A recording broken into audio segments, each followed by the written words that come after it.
गोसाईगंज थाना क्षेत्र से इस वक्त की बड़ी खबर देखिए, लाइव तस्वीरें पवन कुमार गुप्त के साथ। राजधानी लखनऊ के गोसाईगंज थाना क्षेत्र का मामला है। एक बालिका है जो गोसाईगंज थाने पर अपनी शिकायत लेकर आई। हम इनसे पूरी बात जानते हैं कि क्या मामला है। क्या मामला है? मैं यहाँ बताइए आप रोइए नहीं, बताइए। मेरी उम्र 17 साल है और मैं कक्षा 10 की छात्र हूँ। मैं अपने घर पे पढ़ाई कर रहे थे, मेरा प्री बोर्ड है तो इस वजह से विद्यालय का कार्य पूरा कर रही थी अपने घर पे।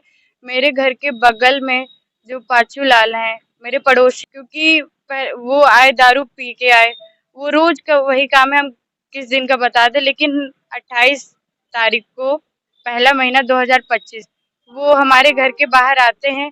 पहले तो वो हमारा नाम लेके और मेरी बहनों का नाम लेके बहुत गालियां देते हैं। मेरे पापा घर पे नहीं थे, वो खूब गाली देते हैं। जब हम लोग घर के अंदर चले जाते हैं तब वे घर के अंदर चले जाते हैं। मम्मी नहीं है मेरी। जब हम 3 साल के थे तो मेरी मम्मी एक्सपायर हो गई थी, मेरी मम्मा नहीं है। इस वजह से तो उनका और वो बन गया है, तो वो मेरे घर के अंदर चले आए।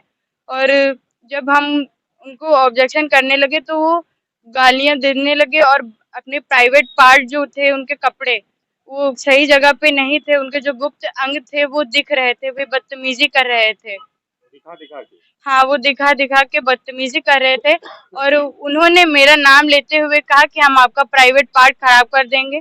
और उन्होंने ये बहुत ही, हम बता नहीं सकते, उन्होंने इतना गंदा और इतना अपशब्द बोले हैं, हम बता नहीं सकते। वो बहुत प्रताड़ित कर चुके हैं, हम लोगों को मारने की धमकी तक देते हैं।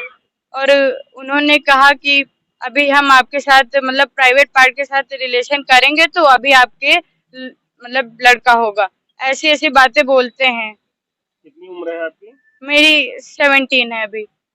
आई एम क्लास 10 स्टूडेंट और मेरे प्री बोर्ड से उसी की मैं पढ़ाई कर रही थी। अच्छा, इसी वजह परीक्षा आप पढ़ नहीं पा रहे हो? हम बिल्कुल नहीं पढ़ पा रहे, आए दिन ये रोज ऐसे ही करते रहते हैं।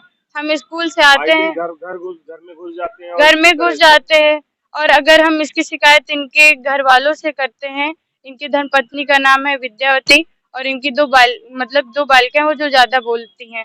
अगर हम जैसे बोलते हैं तो वो लाठी या डंडा कुछ भी लेके बाहर निकल आती हैं, अगर बोलते हैं तो उसका उल्टा जवाब देती हैं, बोलते हैं कि हम आपको। ये सब अश्लील हरकतें आपके साथ करते हैं, इसके बाद में क्या आप मतलब धमकी भी देते हैं कि आप किसी को बताओगे या कुछ करोगे तो हम जान से मारने की धमकी भी देते हैं? हाँ, धमकी भी देते हैं इनके घर वाले।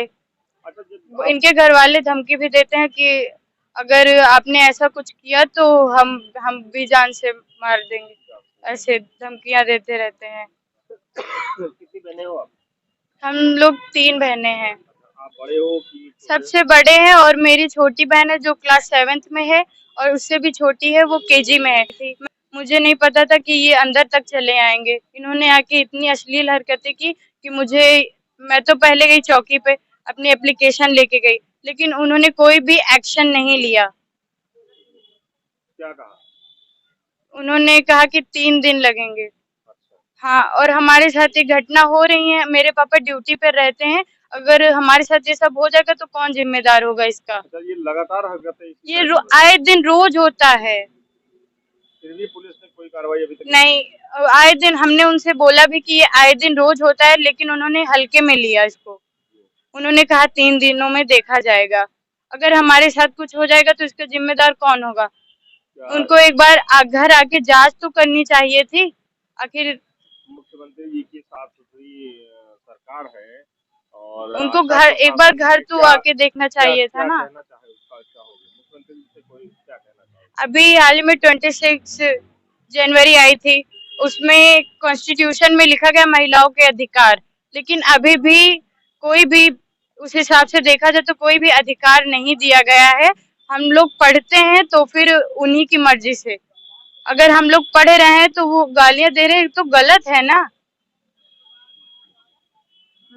तो आप ये थाने पर शिकायत लेके आए? हाँ, हम ये थाने पर फिर शिकायत लेके आए हैं। इसकी जल्द से जल्द कानूनी कार्यवाही और कड़ी कार्यवाही की जाए, नहीं तो अगर हम लोगों को कुछ हो जाएगा तो इसका जिम्मेदार कौन होगा?